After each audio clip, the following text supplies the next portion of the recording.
Assalamu alaikum wa rahmatullahi wa barakatuh. Today I'll be speaking on some Islamic rulings, in which sometime people always ask this question: is this permissible or not permissible in Islam? Haram or halal? So most of those issues are frequently asked. So most of those questions. One is waist bead. The waist bead. People ask.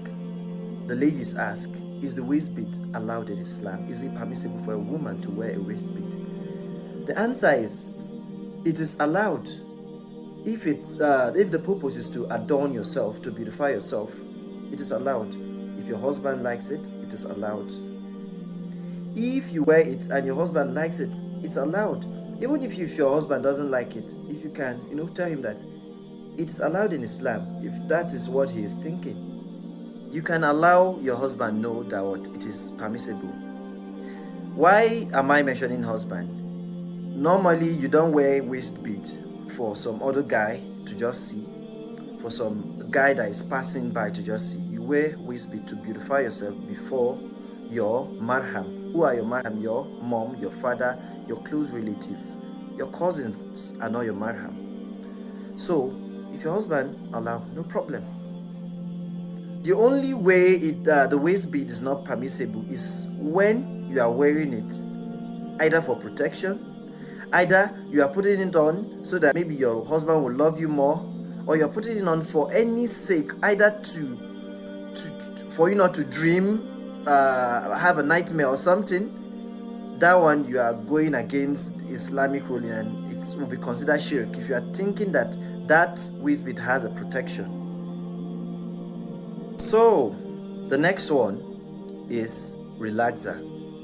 Funny enough, people ask, relaxing your hair, is it permissible using relaxer? Because somebody have actually told me that a malam told her that using a relaxer is wrong. Like, seriously? Anything in Islam that will make you look finer, if it's not going against some certain rule, it's okay. Using the relaxer is to what? The main purpose, the primary purpose of a relaxer is to straighten a hair that is, that is not straight, and to make it smooth. So using a relaxer is to make you more beautiful. So if you do that as a woman, it's very, very permissible using a relaxer. Even for the men, it's good. You can use a relaxer if you have beard just to beautify yourself for your husband. So the other one is piercing. Several ladies ask, is piercing allowed in Islam?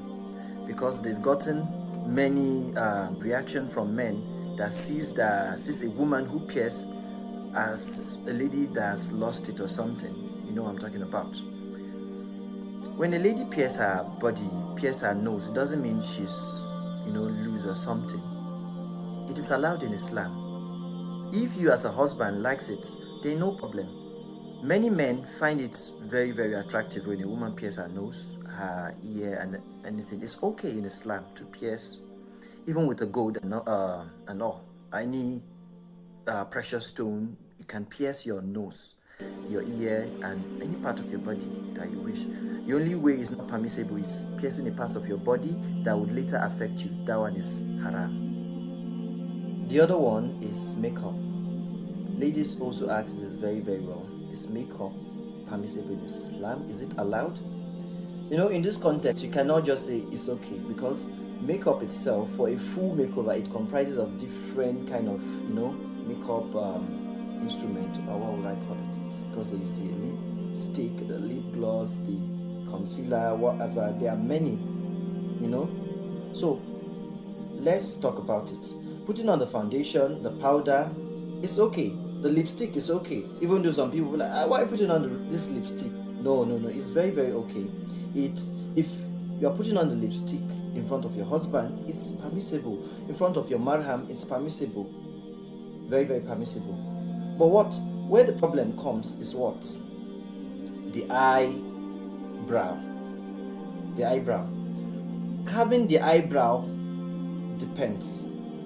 It depends, because getting a very clean eyebrow when doing a full makeover requires you to pluck some hair, to shave some hair. And the Prophet has caused those who shave their hair, because if you check the hadith of Sunan Ibn Majah, volume 3, book 9, hadith 1989, you see that what the Prophet said, that what he has caused that what women who pluck their eyebrow for beautification, pluck their eyebrow. So if you can do it in a way that what you don't pluck anything, you don't shave anything, like you can still, the makeup artist will know what I'm talking about.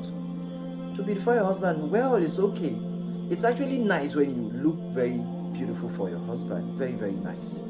The next one is what? The eyelashes. The eyelashes is another one. Fixing eyelashes. Because when you check, the eyelashes come under hair extension. You have the hair here and you want to extend it so that it will now be long. So when you check, the Prophet has also caused those who do it. Because when you check the Sunan an-Nisa'i, it's a Sahih Hadith, Sunan Nisa'i, book 27, Hadith 28, you see that the Prophet has what? Caused the woman who do tattoo, who do hair extension, So doing the hair extension also falls into those that are not permissible. So when you're doing your makeup, carving, removing or shaving of the eyebrow and the eyelashes extending, that's not permissible. You can do other things, you still look beautiful. Whereas what am I saying? There are loads of women that even without makeup, they are very, very beautiful. So the next one is what? Dyeing of your hair. The dyeing of hair requires you changing the color of your hair. In Islam, the dyeing of color is permissible to any color, either white, orange, whatever color you want to dye your hair. Both men and women, you can dye your hair. I can decide to dye my beard brown. I can decide to dye it brown. A woman can decide to dye her hair any color. But what? You shouldn't dye a part and leave a part. This one is black, then the other side is brown. No, that's not permissible. If you want to dye everything. And again, the Prophet have said that all other colors are okay except black.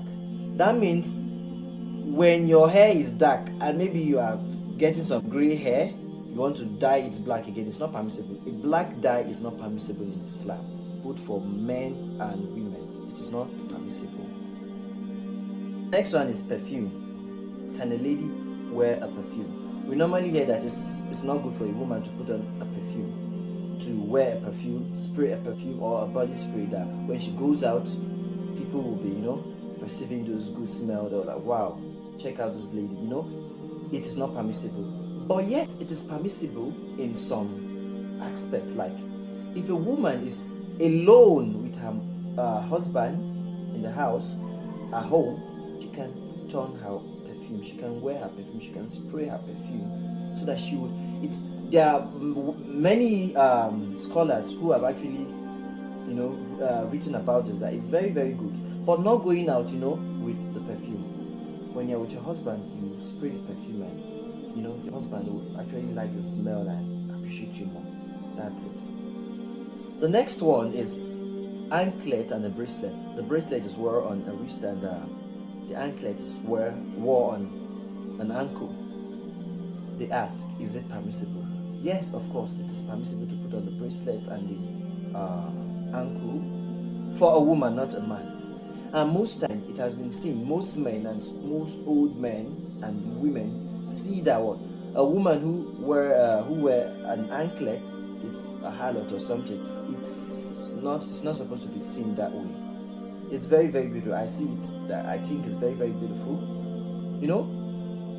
If your husband accepts it, then Islam accepts it, because it's a sign of showing your adornment, improving your adornment, to your husband, and it's very, very acceptable.